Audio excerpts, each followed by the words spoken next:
आज है 9 मार्च 2026 दिन सोमवार। Welcome back to clean news UP. चलिए देखते हैं उत्तर प्रदेश की 25 फटाफट बड़ी खबरों को। हिस्ट्री डिफीट भी, भारत बना लगातार 2 बार T20 champion. T20 world cup में भारत ने इतिहास रच दिया। टीम इंडिया ने लगातार दूसरा वर्ल्ड कप जीतकर नया रिकॉर्ड बनाया है। 2024 की जीत को दोहराते हुए भारत ने यह साबित कर दिया कि वो दुनिया की सबसे मजबूत T20 टीम है। खास बात यह है कि इससे पहले कोई भी defending champion T20 world cup नहीं जीत पाया था, लेकिन भारतीय टीम ने इस मिथक को तोड़ते हुए इतिहास को दोहराया भी और नया इतिहास रच दिया। आज ही के दूसरे चरण में 1 लाख से ज्यादा आवेदन। आज निकालेगी एडमिशन की लॉटरी। प्रदेश में शिक्षा का अधिकार अधिनियम के तहत निजी स्कूल की 25% सीटों पर गरीब परिवारों के बच्चों के प्रवेश की प्रक्रिया जारी है। दूसरे चरण में इस बार 1 लाख से ज्यादा आवेदन प्राप्त हुए। इससे पहले चरण में करीब 2,61,000 आवेदन आए थे, जिसमें से लगभग 96,000 बच्चों को सीटें आवंटित की गई थी। दूसरे चरण के लिए आवेदन की अंतिम तिथि 8 मार्च थी। अब 9 मार्च को लॉटरी के जरिए सीटों का आवंटन किया जाएगा। ड्रोन और अनमैन्ड एयर व्हीकल में IIT कानपुर की बड़ी उपलब्धि। वायुसेना के बेड़े में होंगे शामिल। भारतीय वायुसेना के बेड़े में अब IIT के ड्रोन UAV के साथ अत्याधुनिक तकनीक को जल्द शामिल करने की तैयारी है, जिससे सीमा पर न सिर्फ सुरक्षा मजबूत रहे बल्कि दुश्मनों को भी करारा जवाब दिया जा सके। इसको लेकर वायुसेना के air vice marshal TP Singh ने अपनी टीम के साथ IIT कानपुर के SIIC का भ्रमण किया। प्रोजेक्ट गंगा से गांव में हाई स्पीड इंटरनेट, 10 लाख रोजगार का लक्ष्य। उत्तर प्रदेश में डिजिटल कनेक्टिविटी बढ़ाने के लिए सरकार प्रोजेक्ट गंगा शुरू करने जा रही है। इसके तहत सरकार हिंदुजा ग्रुप की company one OTT entertainment limited के साथ समझौता करेगी। इस पहल का लक्ष्य अगले 2-3 वर्षों में करीब 20 लाख घरों तक हाई स्पीड इंटरनेट पहुंचाना है। साथ ही 8 से 10,000 ग्रामीण युवाओं को स्वतंत्र डिजिटल सेवा प्रदाता बनाया जाएगा। सरकार का दावा है कि इस परियोजना से 10 लाख से ज्यादा रोजगार के अवसर बनेंगे। महाराजगंज में सहकारी समितियों से मिलेगी ई-डिस्ट्रिक्ट सेवाएं, गांव में ही बनेंगे प्रमाण पत्र। महाराजगंज जिले में ग्रामीणों को अब आय जाति और निवास प्रमाण पत्र के लिए दूर नहीं जाना पड़ेगा। प्रशासन ने 50 बहुउद्देशीय प्राथमिक ग्रामीण सहकारी समितियों को ई-डिस्ट्रिक्ट सेवा से जोड़ने की प्रक्रिया शुरू कर दी। जिले में कुल 96 साधन सहकारी समितियां हैं, जहां पहले खाद, बीज बिक्री और धान गेहूं की खरीद होती थी। अब इन समितियों के जरिए ग्रामीणों को सरकारी सेवाएं भी मिलेंगी। फिलहाल पहले चरण में 50 समितियों का चयन किया गया, जिससे गांव के पास ही जरूरी प्रमाण पत्र बनवाने की सुविधा उपलब्ध हो सकेगी। मेरठ में जनगणना की तैयारी तेज। 22 मई से घर घर पहुंचेंगे अफसर। मेरठ में आगामी जनगणना को लेकर तैयारियां शुरू हो गई। प्रशासन ने 5 मास्टर ट्रेनर तैयार किए, जो मार्च में करीब 120 अन्य ट्रेनर्स को प्रशिक्षण देंगे। पहले चरण में 22 मई से 20 जून तक भवनों की गणना का काम किया जाएगा। इसके लिए पूरे जिले को 22 जोन में बांटा गया, जबकि मेरठ नगर निगम क्षेत्र को 3 जोन में शामिल किया गया है। हर 180 मकानों का एक ब्लॉक बनाया जा रहा है और उनके नक्शे तैयार किए जा रहे हैं, ताकि जनगणना का कार्य व्यवस्थित तरीके से पूर्ण किया जा सके। CSDMU कानपुर में लागू होगा CAM AI मॉडल। पढ़ाई और रिसर्च होगी हाईटेक। कानपुर का छत्रपति शाहूजी महाराज विश्वविद्यालय BI सक्षम कैंपस बनाने जा रहा है। विश्वविद्यालय में CAM AI मॉडल लागू किया जाएगा, जिससे पढ़ाई और शोध कार्य में आधुनिक तकनीक का इस्तेमाल बढ़ेगा। इसके पहले चरण में 25 शिक्षकों को AI की एडवांस तकनीकों का प्रशिक्षण दिया जा चुका है। प्रशिक्षण में ChatGPT, नोटबुक, LM और माइंड मैप जैसे टूल शामिल हैं। कुलपति प्रोफेसर विनय कुमार पाठक के अनुसार छात्रों और शिक्षकों के लिए AI क्षमता निर्माण कार्यक्रम चलाई जाएंगी। सौर ऊर्जा अपनाने पर जोर। सरकार दे रही सब्सिडी से घटेगा बिजली बिल। बढ़ती बिजली खपत और महंगे बिलों के बीच अब सौर ऊर्जा को बढ़ावा देने की पहल तेज हो रही है। हेवल्स कंपनी की ओर से आयोजित चौपाल में लोगों को सोलर पैनल के फायदे और उपयोग की जानकारी दी गई। कार्यक्रम में अनय मिश्रा और प्रमोद भूषण ने बताया कि घरों की छत पर सोलर पैनल लगाकर बिजली बिल में बड़ी बचत की जा सकती है। केंद्र और राज्य सरकारें इसके लिए सब्सिडी भी दे रही हैं। अधिकारियों ने कहा कि सौर ऊर्जा पर्यावरण के अनुकूल है और भविष्य की ऊर्जा जरूरतों को पूरा करने का बेहतर विकल्प बन रही है। 16 मार्च से परिषदीय स्कूल्स में वार्षिक परीक्षाएं। 30 मार्च को घोषित होगा रिजल्ट। अमेठी जिले के परिषदीय विद्यालयों में कक्षा 1 से 8 तक की वार्षिक परीक्षाएं 16 मार्च से शुरू होंगी। बेसिक शिक्षा विभाग ने सभी स्कूल्स को परीक्षा की तैयारियां पूरी करने के निर्देश दिए। कार्यक्रम के अनुसार कक्षा 1 के विद्यार्थियों की परीक्षा मौखिक होगी, जबकि कक्षा 2 से 8 तक के छात्रों की लिखित और मौखिक दोनों परीक्षाएं 2 पालियों में कराई जाएंगी। विभाग के मुताबिक सभी परीक्षाएं निर्धारित समय सारणी के अनुसार संपन्न कराई जाएंगी। पेट्रोल डीजल महंगा होने की अफवाह से मची हलचल, लोग करने लगे स्टॉक। रामपुर में पेट्रोल डीजल महंगा होने की अफवाह से लोगों में हलचल मच गई। अमेरिका, इजराइल, ईरान के बीच तनाव की खबरों के बाद कई लोग अपने वाहनों में ज्यादा तेल भरवा रहे हैं, जबकि ग्रामीण इलाकों में डीजल का स्टॉक भी किया जा रहा है। हालांकि पंप संचालकों का कहना है कि फिलहाल कीमतों में कोई बढ़ोतरी नहीं हुई। जिले में पेट्रोल 94.94 रुपए और डीजल 88.08 रुपए प्रति लीटर की दर से मिल रहा है। काशी के महाशमशान घाटों के पुनर्विकास पर मंथन, मुंबई में तय होगी नई डिजाइन। वाराणसी के महाशमशान मणिकर्णिका घाट और हरिश्चंद्र घाट के पुनर्विकास को लेकर नई रणनीति पर काम शुरू हो गया।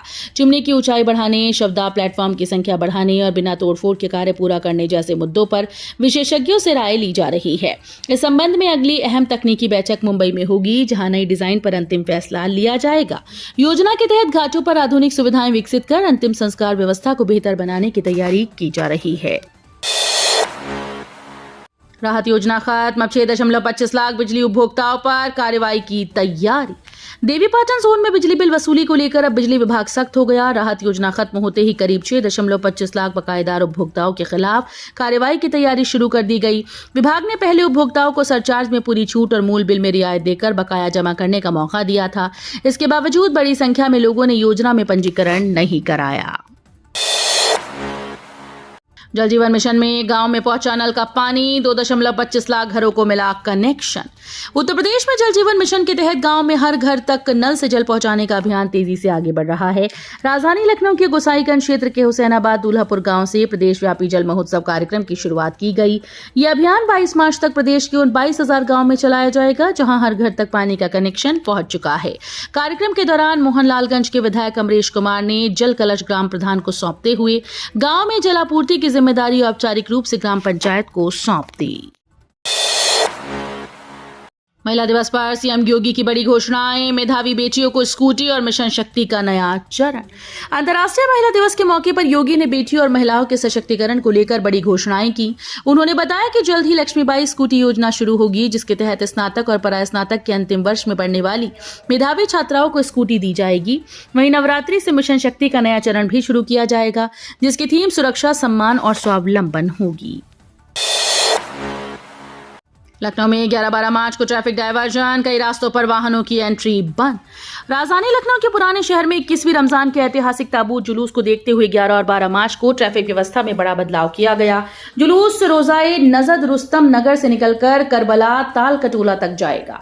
इस दौरान सादतगंज, बाजार खाला और राजाजीपुरम समेत कई इलाकों में ट्रैफिक डायवर्जन लागू रहेगा। यातायात पुलिस के मुताबिक सुबह 3 बजे से जुलूस मार्ग पर सामान्य वाहनों की एंट्री बंद रहेगी। प्रतापगढ़ में रोजगार मेला और 49 कंपनीज देंगी युवाओं को नौकरी का मौका। उत्तर प्रदेश के प्रतापगढ़ में 9 और 10 मार्च को राजकीय ITI में 2 दिवसीय रोजगार मेले का आयोजन किया जा रहा है। जिला सेवा योजन कार्यालय की ओर से आयोजित इस मेले में करीब 49 प्रतिष्ठित कंपनीज और नियोजक भाग लेंगे। इसका उद्देश्य 2,500 से अधिक बेरोजगार युवाओं को रोजगार के अवसर उपलब्ध कराना है। इच्छुक युवाओं को रोजगार संगम पोर्टल पर पंजीकरण करना होगा। रमजान में सहरी की टाइमिंग पर नजर, यूपी के शहरों में रोजेदार अलर्ट। पवित्र महीने रमजान में सहरी की टाइमिंग को लेकर रोजेदारों में खास उत्साह और सतर्कता देखने को मिल रही है। लखनऊ, कानपुर, बरेली, वाराणसी, प्रयागराज और मेरठ समेत कई शहरों में मस्जिदों से सहरी खत्म होने का ऐलान किया जाता है। सूर्योदय के समय में हल्का अंतर होने की वजह से सहरी का समय रोज थोड़ा बदल जाता है। इसलिए सोमवार 9 मार्च को भी रोजेदारों को समय देखकर सहरी करने और फज्र की नमाज से पहले रोजा शुरू करने की सलाह दी गई। आजमगढ़ में शिवपाल का हमला, सरकार और ओम प्रकाश राजभर पर साधा निशाना।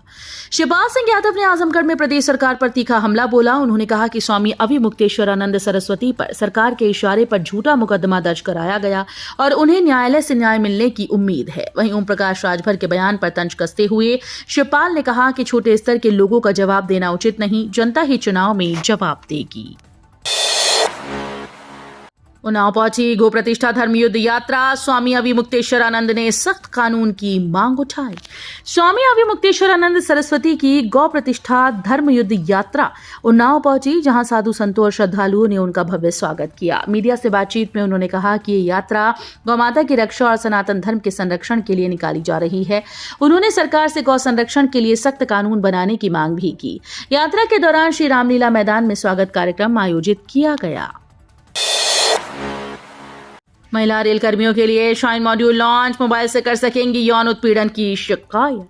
महिला रेल कर्मियों की सुरक्षा शिकायत व्यवस्था को मजबूत करने के लिए भारतीय रेलवे ने HRMS प्लेटफॉर्म पर शाइन मॉड्यूल शुरू किया है। इसे अंतर्राष्ट्रीय महिला दिवस यानी 8 मार्च को लॉन्च किया गया। इस मॉड्यूल के जरिए महिला कर्मचारी कार्यस्थल पर होने वाले यौन उत्पीड़न की शिकायत मोबाइल से ही गोपनीय तरीके से दर्ज कर पाएंगी। रेलवे बोर्ड ने इसके क्रियान्वयन के लिए सभी जोनल रेलवे को दिशा निर्देश जारी कर दिए हैं। RML इंस्टीट्यूट में हंगामा, गलत इंजेक्शन का विरोध करने पर युवतियों से मारपीट का आरोप। डॉक्टर राम मनोहर लोहिया आयुर्विज्ञान संस्थान लखनऊ में इलाज कराने आई युवतियों के साथ मारपीट का मामला सामने आया। इंदिरा नगर के अमराई गांव की एक युवती अपनी बीमार बहन को उल्टी दस्त की शिकायत पर इमरजेंसी में लेकर पहुंची थी। आरोप है कि नस न मिलने पर नर्स ने कई बार इंजेक्शन लगाने की कोशिश की, जिससे हाथ से खून निकलने लगा। जब युवतियों ने इसका विरोध किया तो अस्पताल स्टाफ से उनका विवाद हो गया। मेरठ में पासपोर्ट सेवा केंद्र का विस्तार, अब 3 गुना बढ़ेगी आवेदन क्षमता। मेरठ कैंट स्थित प्रधान डाकघर में पोस्ट ऑफिस पासपोर्ट सेवा केंद्र के विस्तार का काम शुरू हो गया। यहां काउंटर्स की संख्या 2 से बढ़ाकर 4 की जा रही है, जिससे रोजाना 90 की जगह करीब 270 पासपोर्ट आवेदन संसाधित किए जा रहे हैं। हालांकि अभी भी यहां तत्काल पासपोर्ट सेवा शुरू नहीं हो पाएगी, क्योंकि ग्रांटिंग अफसर की तैनाती नहीं है। पश्चिम एशिया संकट का असर, शिपिंग कंपनीज ने लगाया वार टैक्स। पश्चिम एशिया में जारी संघर्ष का असर अब भारत के निर्यातकों पर भी पड़ने लगा है। वैश्विक शिपिंग कंपनी CMA, CGM सहित कई कंपनीज ने कंटेनर शिपमेंट पर इमरजेंसी कॉन्फ्लिक्ट सरचार्ज यानी वॉर टैक्स लागू किया है। यह अतिरिक्त शुल्क करीब $3,000 यानी लगभग 2,82,000 रुपए प्रति कंटेनर है। इससे खासकर उत्तर प्रदेश के निर्यातकों को बड़ा झटका लगा, क्योंकि एक कंटेनर पर उनका मुनाफा भी लगभग इतना ही होता है। ललिता घाट पर भी सजेगी गंगा आरती, 19 मार्च से 7 अर्चक करेंगे भव्य आयोजन।